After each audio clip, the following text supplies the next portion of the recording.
if we look to the answer as to why for so many years we achieved so much, prospered as no other people on earth, it was because here in this land we unleashed the energy and individual genius of man to a greater extent than has ever been done before.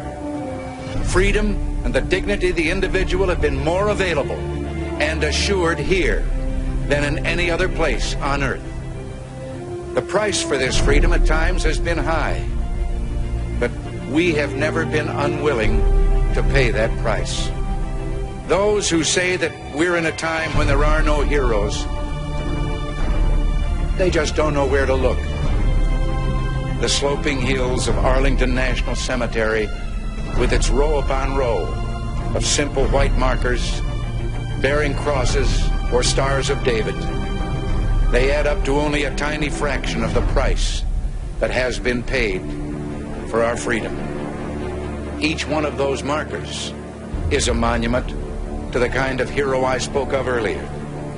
Their lives ended in places called Belleau Wood, the Argonne, Omaha Beach, Salerno, and halfway around the world on Guadalcanal, Tarawa, Pork Chop Hill, the Chosin Reservoir, and in 100 rice paddies and jungles of a place called Vietnam. Under one such marker lies a young man, Martin Treptow, who left his job in a small-town barber shop in 1917 to go to France with the famed Rainbow Division. There on the Western Front, he was killed trying to carry a message between battalions under heavy artillery fire. We're told that on his body was found a diary.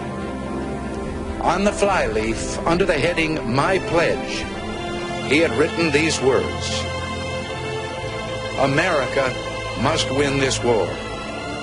Therefore I will work, I will save, I will sacrifice, I will endure. I will fight cheerfully and do my utmost as if the issue of the whole struggle depended on me alone. We must realize that no arsenal or no weapon in the arsenals of the world is so formidable as the will and moral courage of free men and women. It is a weapon our adversaries in today's world do not have. It is a weapon that we as Americans do have. Let that be understood by those who practice terrorism and prey upon their neighbors. As for the enemies of freedom, those who are potential adversaries, they will be reminded that peace is the highest aspiration of the American people. We will negotiate for it, sacrifice for it. We will not surrender for it now or ever. We are Americans.